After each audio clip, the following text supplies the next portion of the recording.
안녕하십니까, 정인태입니다. 생계비 위기로 생을 마감하는 서민들, 무책임한 정치인들과 관료들, 이 주제로 말씀을 나누도록 하겠습니다.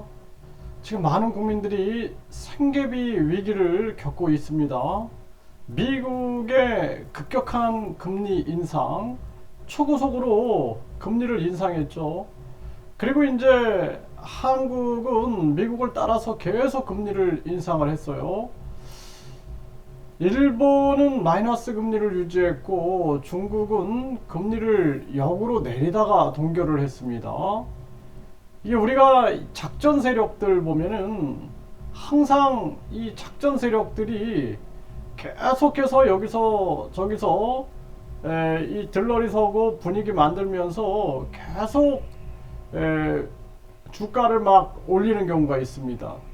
그러다가 나중에는 이제 자기들의 목적을 달성하게 되면은 또 이제 급격하게 또 내리게 되는 그러한 상황들을 겪게 되죠.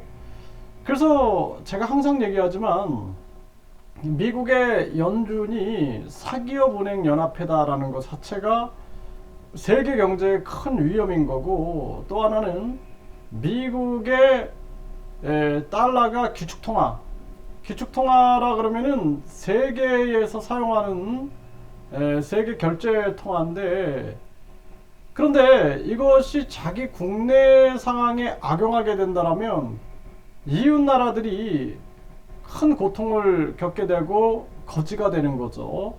그 여파가 계속 미치게 되는 것입니다. 그래서 미국이라는 나라는 자기들의 이익을 위하여 한국을 이용하고 이웃 나라들을 이용하고, 그리고 삼성, 현대, LG, SK, 바이오생명과학 이런 것들을 다 미국에 유치하면서 자기들은 방어에 나선 거예요.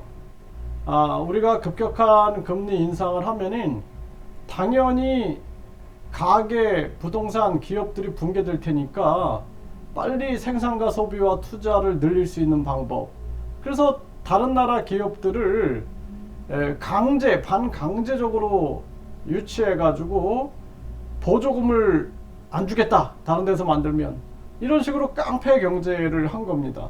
그러니까 자유민주주의와 자유시장 경제를 집어 던지고 이런 못된 깡패 경제 행위를 한 거죠.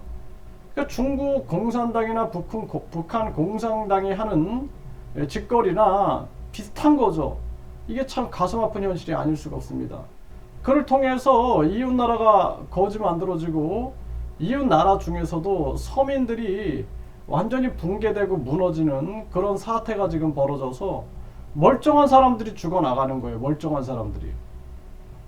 전염병 3년을 버티는 것도 기적처럼 버틴 건데, 끝나자마자 급격한 금리 인상을 통해서 이웃 나라 거지 만들고 자기들만 살겠다고 그러고 있는 거죠.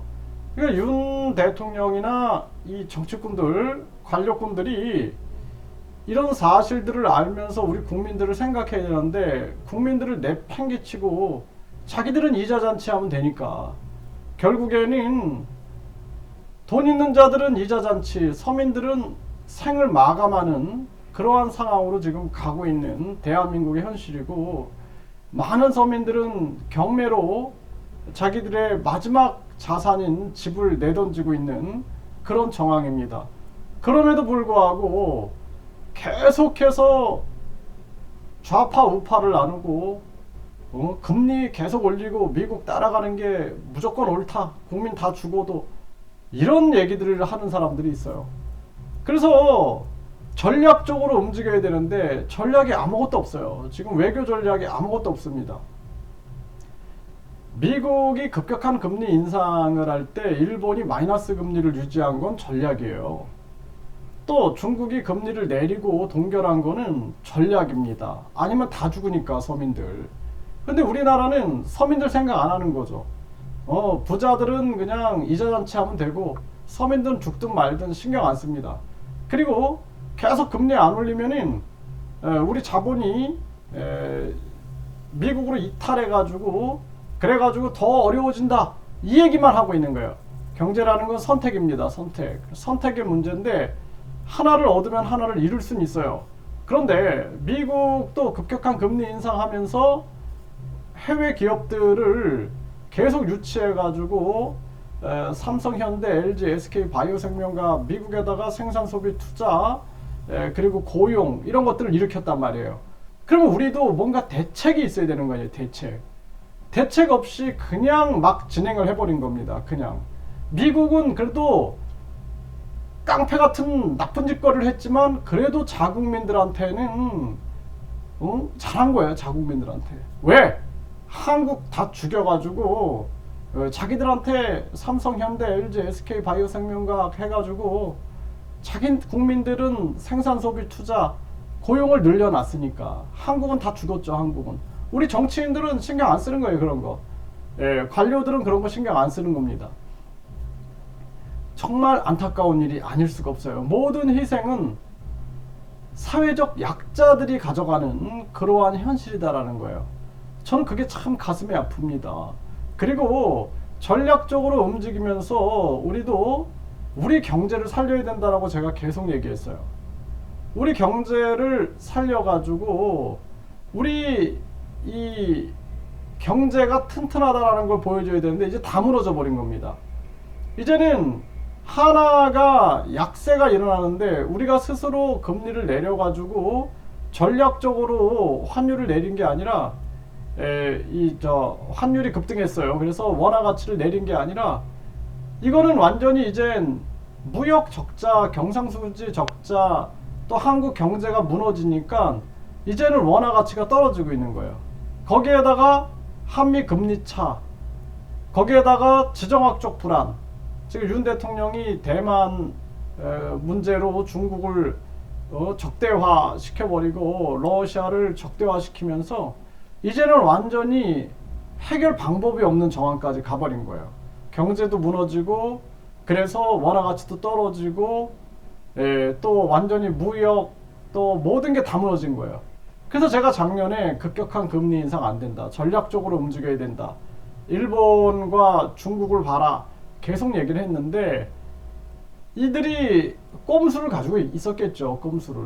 그러니까 절대 국민들의 진실의 얘기를 듣지 않는 겁니다. 결국에는 이러한 사태로 왔다. 이제는 손을 쓸 수가 없는 상태가 돼버린 거예요. 이제는 그냥 앉아서 죽어야 하는 상황이 돼버린 거예요. 참 심각합니다. 원화 가치는 떨어졌고 그 떨어진 이유가 우리가 전략적으로 금리를 내려가지고 무역을 활성화시키고 또 가계와 기업을 활성화시키고 이렇게 해야 되는데 그게 아니라 이제는 완전히 우리 경제가 붕괴가 돼버린 거예요. 붕괴가 돼서 원화 가치가 떨어졌고 여기서 무역도 박살이 난 정황. 그리고 지금 대통령은 정신 못 차리고 계속 미국 들러리 서느냐고 정신이 없는 겁니다. 여기에 대해서 진실의 얘기를 안 하는 거예요. 경제 교수나 경제학자나 진실의 얘기를 안 하고 그리고 계속해서 아주 그냥 뜬구름 잡는 소리들 그리고 진실을 벗어난 얘기들만 하고 있는 거죠. 심각한 문제입니다. 지금 50대 아들이 생활고 비관 극단 선택이다 이런 기사가 나와요. 네, 그래서 이 생활고로 극단 선택을 하는 사람들이 많아지는 거예요. 50대 아들 생활고 비관 극단 선택을 했고 90대 어머니도 가스 중독이 됐다 이런 내용들. 정말 이런 기사를 보면은 너무나 가슴이 아픕니다. 정말 심각한 그러한 상황이 아닐 수가 없어요. 정말 가슴 아픈 현실이고 이 엄마 2만 원만 전세 사기 피해 20대 사망 전 생활고가 극심했다. 그러니까 일반 서민들은 2만 원 때문에 죽는 거예요. 네. 가수 편승엽 생활고 고백 사업 망한 후에 대출만 늘었다. 그러니까 이런 사람들도 사업 망하고 대출만 늘고 식당 사업 망한 후에 대출만 늘었다 이런 얘기를 하잖아요. 얼마나 서민들은 얼마나 고통스럽겠어요. 서세원 씨도 생활고 겪었다 그러잖아요. 코로나19로 사업 중단 여파. 그 죽기 전에 굉장히 많은 생활고를 겪었다라는 것입니다. 그래서 이게 참 가슴 아픈 현실이다라는 거예요. 이런 사람들도 이렇게 고통 속에서 헤매이고 있는데 일반 서민들은 어느 정도겠어요.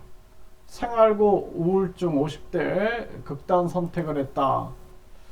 네, 이 서울노원구에서는 중년 부부가 숨진 채 발견됐고 이 기초생활 수급자였다 그러죠. 이 장애인 조카와 기초생활 수급자 이모가 사망했다. 안타까운 죽음. 이런 일들이 계속 터지는 겁니다. 서해대교 갓길에서 해상투신 50대 숨진 채 발견됐다. 이게 다시 이제 이렇게 투신해서 극단 선택하는 사람들이 많아지는 거예요. 네, 서해대교 갓길에서 떨어진 남성 구출에 인근 병원으로 옮겼다. 이런 얘기들이 계속 나오는 겁니다. 서해대교 투신한 남성 8시간 만에 숨진 채 발견됐다. 네. 10대, 20대도 극단 선택이 급증하고 있는 것입니다. 그래서 우리 사회가 제가 계속 얘기하잖아요.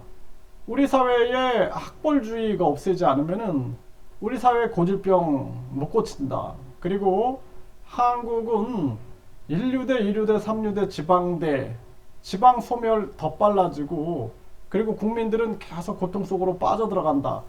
이거 지금 희망이 없는 거예요, 희망. 탈한국화 일어나고 10대, 20대가 극단 선택 급증이 되고 얼마나 큰 문제입니까?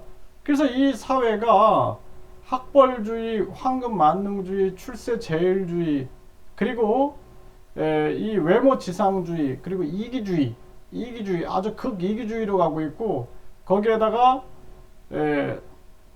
쾌락주의, 요즘에 마약 문제 이러면서 나라 전체가 지금 병들어가고 있다는 것입니다. 이 심각한 문제예요. 모든 기본적인 이 교육 체계를 다 바꿔야 된다. 저는 그렇게 말씀을 드리는 거고 60대 남자가 암 투병 중인 아내를 살해한 뒤 극단 선택을 했다. 네, 이러한 정황들, 슬픈 소식들. 일가족 살해한 40대 자신도 극단 선택을 했다라는 거예요. 네, 안성시 소속 부부 공무원 공터에 차 세워둔 차량에서 숨진 채 발견됐다. 네, 이러한 상황들 정말 가슴 아픈 현실이 아닐 수가 없어요. 네, 친형 살해 뒤에 극단 선택한 동생 노부모도 숨진 채 발견됐다라는 거예요. 참 가슴 아픈 현실입니다. 그래서 대한민국이 지금 이렇게 큰 어려움 속으로 계속 빠져들어가고 있다라는 것입니다. 그래서 이 생계비 위기로 생을 마감하고 있는 서민들, 무책임한 정치인들, 관료들 참 큰일입니다. 그래서 제가 우리나라 이 구조, 이 한 명의 대통령이 나라의 운명을 결정하는 구조, 이거 굉장히 위험한 거다. 또 국회의원 300명 중에 150명이 나라의 운명을 결정하는 구조, 이거 굉장히 위험하다라는 거예요. 너무나 위험한 구조다. 그래서 국민투표 시민 발안제, 국민들 50만 명이 동의하면은 국민투표에 붙일 수 있는 국민투표 시민 발안제 아니면은 우리 정말 사회적 약자들, 돈 없고 힘 없고 백 없는 국민들은 언제 자신이 죽어갈지도 모르는 현실에서 살아갈 수밖에 없다라는 것입니다.